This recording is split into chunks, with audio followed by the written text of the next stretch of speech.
Welcome.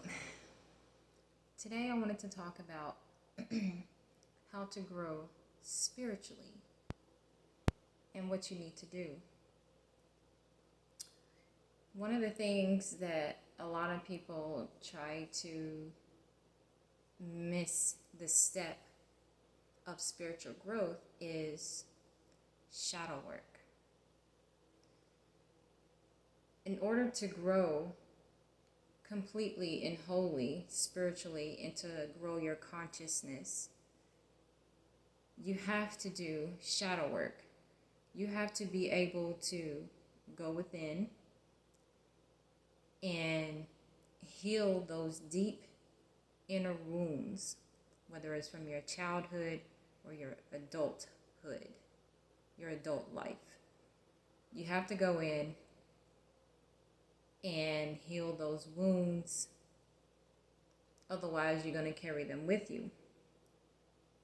Because I have seen it when people, they attain all of this knowledge about spiritual growth, and then they go on trying to teach others certain things, and then you can tell that they haven't done the inner working.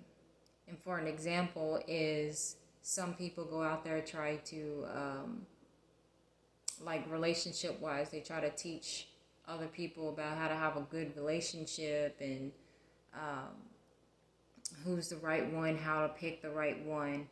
But you can also tell that that individual hates the opposite sex.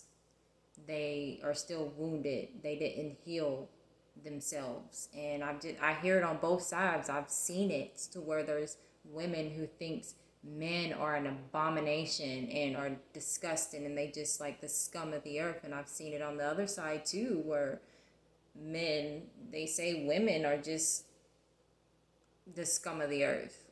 And you can tell that these people, that they don't like the opposite sex. I mean, even you got some people who like even get in relationships and they don't like their partner that they with. But that's all I'm saying is it's important you can't skip the work of shadow work, doing the inner working. And this is not something that you're just going to have to boom, do it all in one day. It's something that takes time and nourishment to do so. So I wanted to share you all a little tip on one way in which you can start to work on your traumas from whatever it's, happened in your adult life or, it happened in your childhood. So one thing that you can do is, to me, I experience things a lot. I don't know how to explain it. Like it comes alive more. It makes it more real when I put things on paper. Yes, you can, sit down and meditate and think about those things. That is a beautiful way of doing it as well. But what I did is I had to write things down, and I felt like I had greater results writing it down. So what you can do is get a poster board. You can get a poster board, from the dollar store or something like that. If you're an artist and you already have different sizes of, paper, get you a nice size, not just no regular like printer paper. You want something that's a pretty big size. And I'm going to tell you why, because it may shock you of what things you're going to write down. And I'm not finished with mine either, but I wanted to show you real quick mine. I will actually show you mine later, but right now the best thing to do is to get your poster board, and if you want, get you some, you can do regular pencil, it's up to you, regular pencil, color pencils, markers, crayons, whatever is going to help you get through this. You can use different colors, you can use one color. Now for me, what I did, I wrote a title, and it said, I wrote Shadows of the Year. And then I marked a date in the corner. And I wrote Shadows of the Year.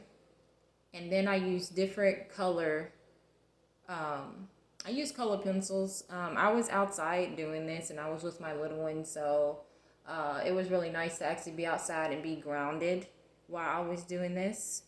And actually, he was right next to me. He was doing his own little thing with with the crayons and stuff. So being next to each other outside on the ground, getting grounded, being in the sun and all of that, it was really nice. And so it was really helpful, even though all those emotions and traumas was coming up and I was feeling it. But it was just nice to be outside. I wasn't out in nature, what you would call it, but at least I was under a tree and on the grass. So I wrote Shadow of the Year at the top, and then I broke it down in different categories. I had a category for traumas and triggers, and I had a category for accountability, and I had a category for fears. So I took the time to write under each category with different, colors, all of my fears that I was thinking, all of the times or when I needed to take accountability, like not blaming other people, accountability. And then I had another column where I kind of like mixed traumas and triggers in a column. Now my traumas was events that still hit me so hard that I haven't exactly healed from, and that it raises like high emotions. So I listed those traumas there, and I started from the oldest trauma to the newest trauma. And actually going through that, I actually realized that I have healed from some of my other traumas that doesn't really, I guess you can say, affect me on the, I don't know if you want to say surface or deep, but it doesn't affect me like it used to. So I feel like I've healed for the most part. So I didn't write those traumas down that didn't like trigger me. So I wrote down traumas starting from the oldest to the newest, and I was actually kind of surprised. And then underneath that, I have wrote things that actually triggered me, like behavior patterns of other people, and just thoughts and stuff that would trigger me into like some emotional negative state. Excuse me. And then I had accountability. I listed things that I need to, be accountable for. I list some examples like how I treat others, how I react to others, how I allow, people make me feel, how do I make other people feel. Accountable, like I'm holding myself accountable to these things. I'm holding myself accountable to how I raise and how I treat my little one. And then my fears. I wrote down all my fears, and I wrote my fears actually in red. And I was actually very surprised of how many things came up on my fears. And so I have quite a bit to work on. I was really surprised. I'm not even finished. I know I have some other things to write. But after I did all of that, I was just taking all this in, because actually I didn't finish outside. I came back in like an hour or so later and started working on it again. And I had it sitting in my lap because I have this, it was pretty big. But I had it sit in my lap, and I was just sitting here with, my arms on it. And I just felt all of the emotions that I had put on that paper, that poster board. I felt it rising up. Like it was literally coming off of the paper. And so that was when I had to call it a quits, and I had to put it away because of the emotions was literally coming off of that paper. So what I did was eventually, I think I did it a couple of days later, because I just put it in another room because I felt like I was going to come back to it later, but I didn't. So a couple of days later, what I did is I rolled it up and I put a string on it, and I tied a string and I kind of like put it off somewhere. So this is mine.